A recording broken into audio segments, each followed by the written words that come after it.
used last time for depositing the manganese dioxide, right? Yes, that's how we deposited the last time. To see how we can put Oh, the operating condition? Sure, we can do that. We have the target. target may not be, I think, well, the size may be different. So what we can do is, we can see whether you can kind of, what kind of conditions, recipe, if you take the recipe inside, next time, So these things basically, all the recipes are stuff that you have. You can just copy and paste it and then just edit it for whatever and just put it in that you do. yeah, but you know, my question is, do you have all those conditions? So what do you use now? Oh, over by, I think it was the standard, so whatever we did for the silicon dioxide, whatever was the same operating conditions that we used for the brain data. There's nothing really changed. So I mean, we have to. Initially, the first wafer that we did, I think it was it was V205, sorry. So we thought it was running in the oxide. We had a specific operating conditions for that, which was the basic conditions that you don't use. We applied those same conditions for the game. So we have those. We have those.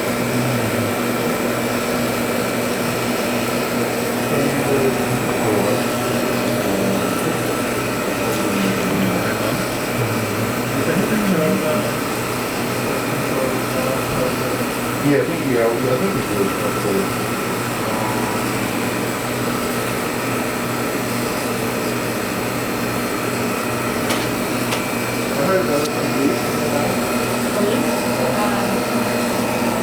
Oh, gas line. Oh, yeah. We cut it. These are the conditions that we had on VO2, right? This is UNV. So I'm guessing maybe we can try to see if we can book these or find what operating conditions we can do. We cut it. We fixed it. It's mostly fixed now. We cut it all the edges of We might not need this. For as far as the gas, We can get the target and we can use that one instead. the target you have is 2 inches. Oh, I got you. earlier. And then the process gas with the argon, the connections right now are kind of like pushing that kind of setup. So Brian suggested some So how would you use the glove box? This one? Yeah. I've never used it. How would you do it? Because that's supposed to attach to that some way. Yeah, so what I would suggest, so the back of this tool, your MFCs, there's what they call VCR fittings. They use the metal gasket, it's the quarter-inch gasket. So that's basically a coin piece of metal which impinges on the metal, makes the seal. So it goes from a VCR to a swedge lock.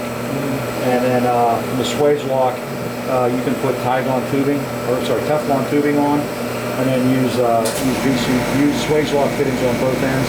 Versus the quick disconnects, I think you're losing gas in the quick disconnects. We shut the tanks off last night. We didn't want your tanks to leak.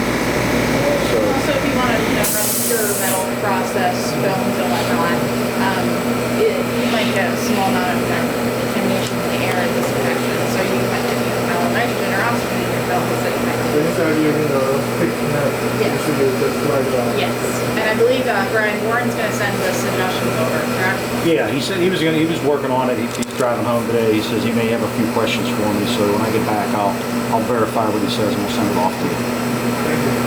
Okay. So this is the recipe database, and we were talking earlier how everything's alphabetized. There's certain categories, security levels here. So based upon your login, if I go to changing, you notice this indicates red. I need to uncheck the edit disable. You get 4 different logins: super user, process technician, or basic user. Wherever you want to set up the recipe structure. then someone that permission can access that. We don't know really how you're going to do it, so the majority of them we set up a super user and we give you the, you know, it's up to you to kind of change those. But one thing I wanted to mention is that you can create a new recipe, you can duplicate one and basically change it. Until you get familiar with how the recipes run, if you're going to write a new one, I would just duplicate an existing, kind of make the modifications, and then you can go ahead and you can check against that. So, you know, if you're going to make a new one, it's very similar to how we set up the dashboard. Create new, you'll get a prompt box here that says new recipe. You can name it whatever you want. Kind of name this Brian's test recipe.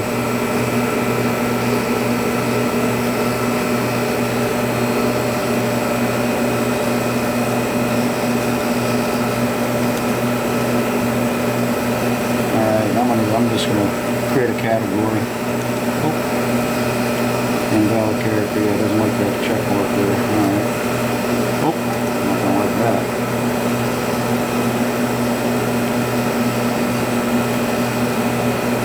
Test. Now I'm just going to call this shutter cycle.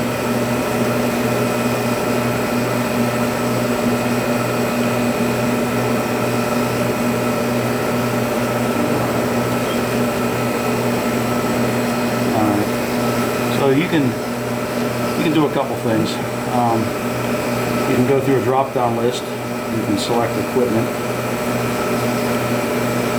You can look at different names of pieces of equipment within that.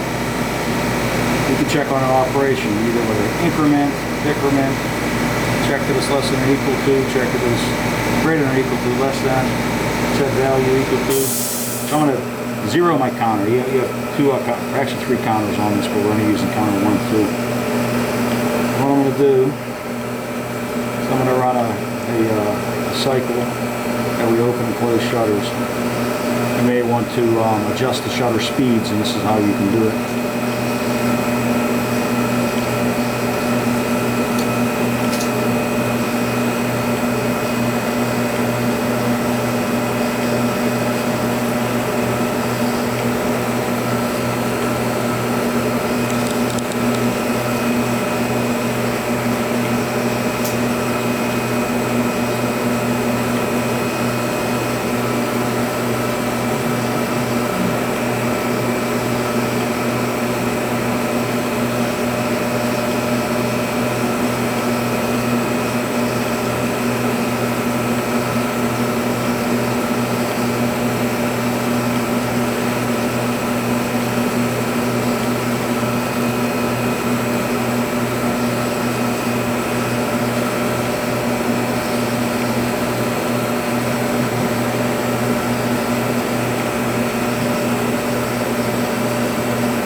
What this is doing, this is going to open and close this shutter multiple times.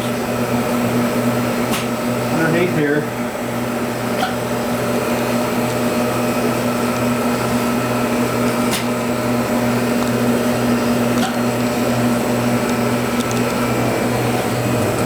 Mary, can I have that wrench you used to put this back on? I'm going to take this side off for you.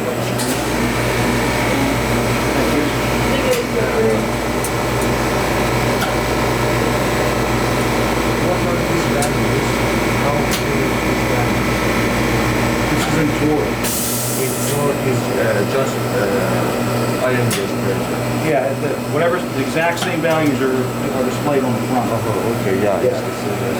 Yep. Just wanted to show you that. guys something here.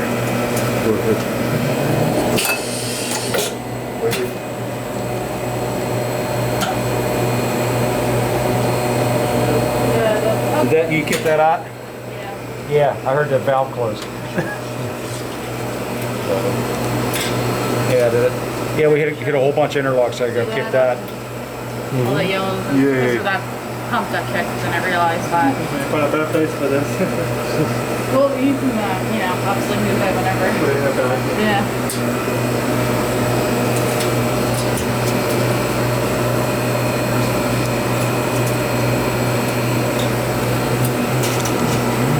So you have two doors so that you can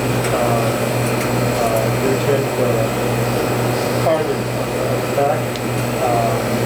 Down, you can use the back.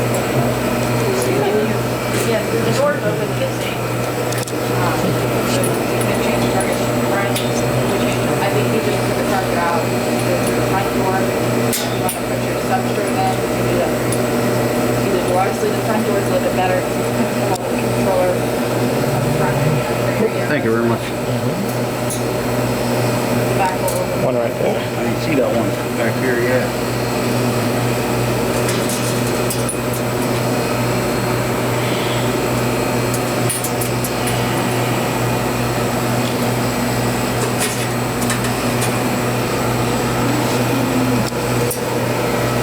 So, if you look right here,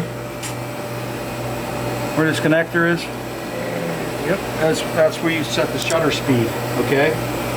So there's two lock screws. You have a picture of those? Yeah. Shutter speed for How fast it opens and how fast it closes. Okay? So, let me fix this thing here first before we go on to this. So you notice when that got kicked out, a whole bunch of interlocks tripped. And I'll show you why they tripped. So it just goes to show you some of the safeties on the system. So the rough pump enabled went off. When that went off, they checked that the turbo backing valve open was on, and it was. And since it was, it turned off the turbo backing valve. And then, since the turbo backing valve was off, and the high vac valve was open, the pump wasn't being backed. So we shut the high vac valve to protect the pump. And it's just starting to go through a cascading series, so we dropped these two out. So if I go to turn this on here, I'm going to get an interlock. Turbo pump not at speed. If I go to turn this on, get an interlock. Turbo backing valve is closed. So I'm going to turn this on, then turn this on. Our speed's still at 100, the speed's coming up. When it gets close to 98, 99, or that speed indicator will come on. And I can open the high vac valve. But back to that previous recipe. If I go to the test recipe and run it, it opens and closes those that shutter. And you can adjust the speed on shutter 1 by opening and closing these needle valves to let more air in or less air in. That's how you adjust the speed. Okay, and you can use that recipe. If it's opening real slow, you can speed it up. You can open the associated needle valve. And there's actually a write-up in the manual telling you how to do that. This is not something that you usually adjust. Well, let's say that your air supply becomes compromised, so you don't have any filter on there, right? So you may have some dirt generated from that and gets inside the solenoid block. It may affect the operation. You may have to adjust it. So I'm trying to show you so it prevents future issues downstream. But I also wanted to show you because it's an example of how the counter works in the recipe. So if you look at the recipe, it's a pretty simple recipe. We have a counter, we zero the counter. We turn the shutter on, we give it a couple seconds to go on, then we turn it off. We increment the counter, and then we check that the value is greater than or equal to 10. You notice over here, we were talking about aborts in this column. We also have what we call go-to steps. So if it's less than 10, it gives it 1 second to check, it goes back to step 2.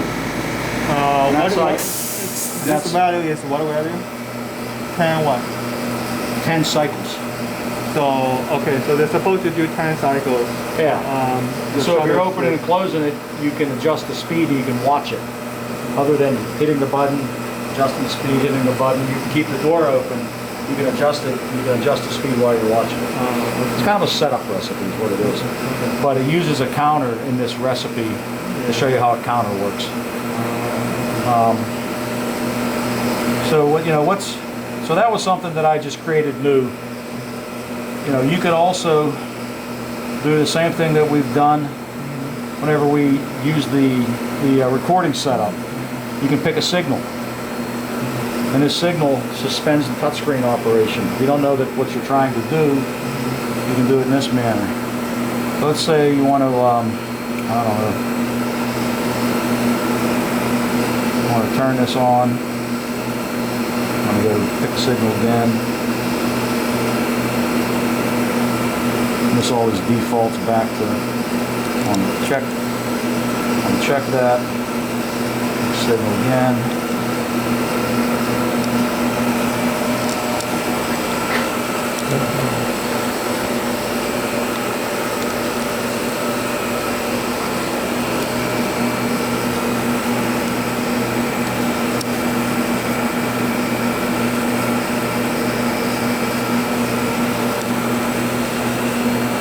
That's the first line in every recipe. It's